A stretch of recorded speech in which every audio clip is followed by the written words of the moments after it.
This is the case of Barnes versus Treece, tried in the Court of Appeals on May 10th, 1976, presented by Eddy and Taylor. So to give a little bit of background, this case involves Washington State citizen Vernon Barnes, and he's suing a Vendewind Corporation along with Warren Treece, who was an employee of Vendewind. Vendewind is a company that's headquartered in Washington State and engages primarily in the business of distributing punch boards. Now, to be clear, punch boards are boards with holes containing slips of paper that are punched out as a form of gambling, and the objective of this is to locate a winning slip. Now, Warren Treece, he served as vice president as a member of the board of directors and owned 50% of the stock of Vendewind. The trial court awarded Barnes a judgment against Treece, but dismissed the allegations against the Vendewind Corporation. Both sides appealed the court's decision, and the case escalated to the Court of Appeals. On July 24th, 1973, Treece made a statement to the Washington State Gambling Commission regarding Vendewind's license to distribute punch boards. Treece stated, "I'll pay $100,000 to anyone to find a crooked board. If you find it, I'll pay it." The next day, on July 25th, 1973, Barnes saw a TV report and also read a newspaper report hearing Treece's statement. He soon contacted Treece because a few years earlier he remembered he had purchased 2 fraudulent punch boards.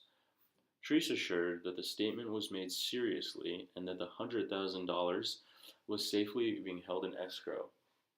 He also told Barnes to bring punch boards to Seattle Vendewind office for inspection. Following that, in July 28, 1973, Barnes went to the office and received a receipt for one of the punch boards signed by Treece. This act was witnessed by Secretary Treasurer. And in August 3rd, 1973, Barnes went to Washington State Gambling Commission with the second board. Treece and Vendewind refused to pay that $100,000, and as a result, a breach of contract action was soon taken against both Vendewind and Treece. So there are also some key issues and questions that we wanted to explore. Namely, did Treece and Barnes enter an enforceable offer through mutual assent? Also, was a verbal contract established?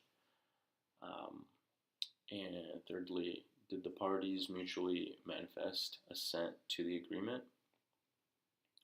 Also, should the company be held liable for the actions of Treece since he acted on behalf of them?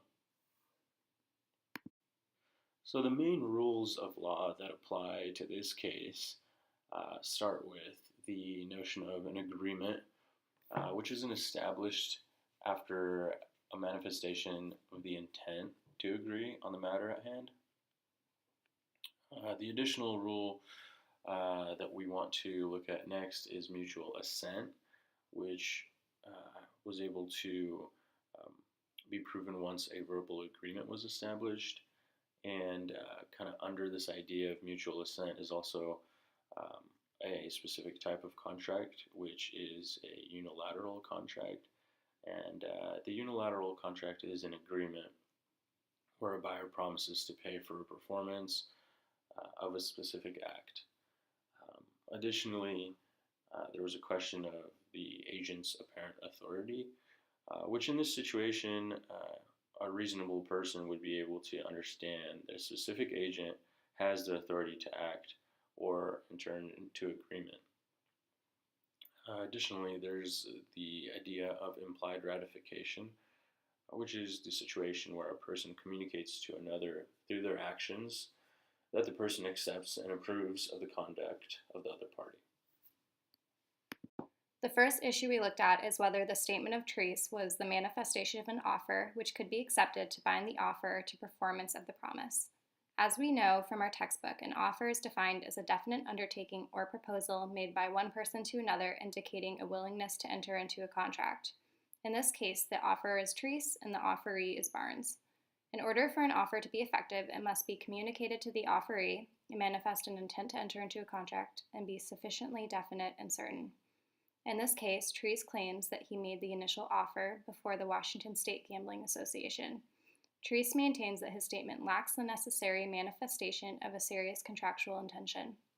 The law acknowledges in some cases a person can make a promise intended as a joke, and thus the promisee, as a reasonable person, should understand it to be such. Therefore, this would not constitute an offer. However, if the intended joke is so real that the promisee, as a reasonable person, under all circumstances, believes that the joke is in fact an offer, and in believing so accepts the offer, the objective standard applies and the parties have in fact entered into a contract. So although the original statement of Treece drew laughter from the audience, his subsequent statements, conduct, and circumstances showed an intent to lead any hearer to believe the statements were made seriously. The next issue we discussed is what in fact constitutes a unilateral contract. A unilateral contract is one in which a promise is exchanged for a completed act or a forbearance to act. The offer made promised that a contract would result upon performance of the act requested. Performance of the act with the intent to accept the offer constitutes acceptance of it. The trial judge had entered a specific finding that Barnes performed the requested act of acceptance when he produced a rigged and fraudulent punch board in response to Treece offering a cash reward for doing so. In this sense, the officer's statements appeared to constitute a valid offer for a unilateral contract that was then accepted when Barnes produced the fraudulent punch boards. Another issue is whether Treece has the authority to act on behalf of Vendewin, binding the company to the terms of his agreement. As a reminder, Treece served as vice president, was a member of the board of directors, and owned 50% of the stock in Vendewin. The vice president of a company is considered an agent of the corporation, and agency principles would then apply to individual acts. Thus, a corporation may be bound to a contract made by the vice president if the contract was considered within their scope of apparent authority as it relates to their position within the company. Apparent authority to bind a corporation to a contract only exists if the corporation, as a principle, knowingly permits the agent to act or holds the agent out as having authority. The corporation must have conducted itself in a way that presented to third parties such that the agent had authority to enter into a contract on behalf of the company. Thus, the question begs if the contract was within the scope of Treece's apparent authority as vice president, or if this was outside of the scope of his job position. The next issue is whether Vendewin impliedly ratified the agreement. Implied ratification is when a person communicates to another through their actions that the person accepts and approves of the conduct of the offer.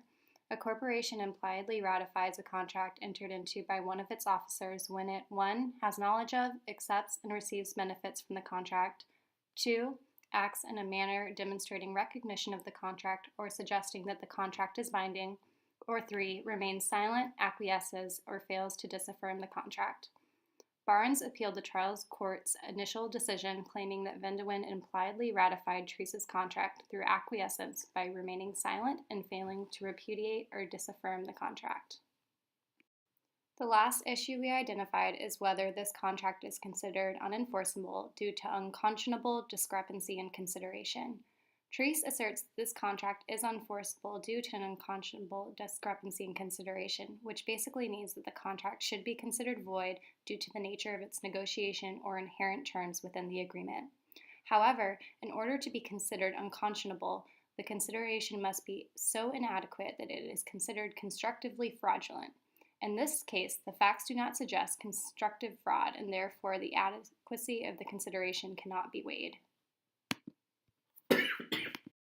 In conclusion, the trial court's judgment was affirmed. The officer's statements constituted a valid and enforceable offer for a unilateral contract. Subsequent to the initial statement in front of the Washington State Gambling Association, Treece's statements to Barnes were considered to reasonably infer a serious intent to enter into a contract. Barnes' production of the punch boards to Vendewin corporate office and the Washington State Gambling Association constituted an acceptance of that offer. A unilateral contract was in fact formed when the officer promised money for individuals producing fraudulent punch boards, and then Barnes did in fact produce those 2 fraudulent punch boards. Treece was found to be personally liable because he was not found to have acted on behalf of the Vendewind Corporation. There is no evidence that the corporation received any benefits from this contract, nor evidence showing that Barnes was misled by the corporation itself.